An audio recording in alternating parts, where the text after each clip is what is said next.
আসসালামু আলাইকুম। নবম দশম শ্রেণীর বাংলা বই থেকে আমরা শাহ মোহাম্মদ সগীরকে নিয়ে আলোচনা করব। উনি বন্দনা রচনাটি লিখেছেন। শাহ মোহাম্মদ সগীর আনুমানিক 14 থেকে 15 শতকের কবি। মুসলমান কবিদের মধ্যে তিনি প্রাচীনতম। তিনি গৌড়ের সুলতান গিয়াসউদ্দিন আজম শাহের রাজত্বকালে ইউসুফ জুলেখা কাব্য রচনা করেন। এটা কত হাজারবার আসছে আপনারা জানেন কিনা?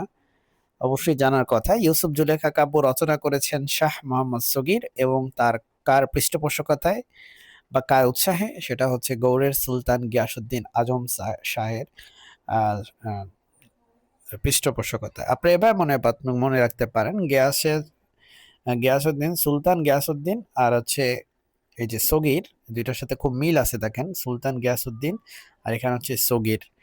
সো এভাবে মনে রাখতে পারেন।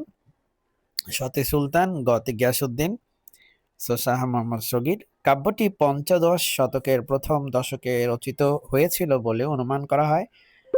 কাব্যের রাজ বন্দনায় মহামতি গ্যাস বলে যাকে উল্লেখ করা হয়েছে তিনি গিয়াসউদ্দিন আজম শাহ বলে অনুমিত।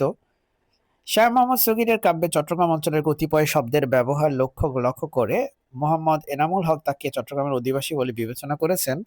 শাহ মোহাম্মদ সগীর তার ইউসুফ জুলেখা কাব্যে বিদেশি ভাষায় ধর্মীয় উপাখ্যান বর্ণনা করতে চেয়েছিলেন, তবে কাব্যে ধর্মীয় পটভূমি থাকলেও তা হয়ে উঠেছে মানবিক মানবিক প্রেম উপাখ্যান। সো আজকে শাহ মোহাম্মদ সগীর নিয়ে এ পর্যন্তই থাকলো। আমার জন্য দোয়া করবেন, আমার চ্যানেলটি সাবস্ক্রাইব করে রাখবেন। আসসালামু আলাইকুম।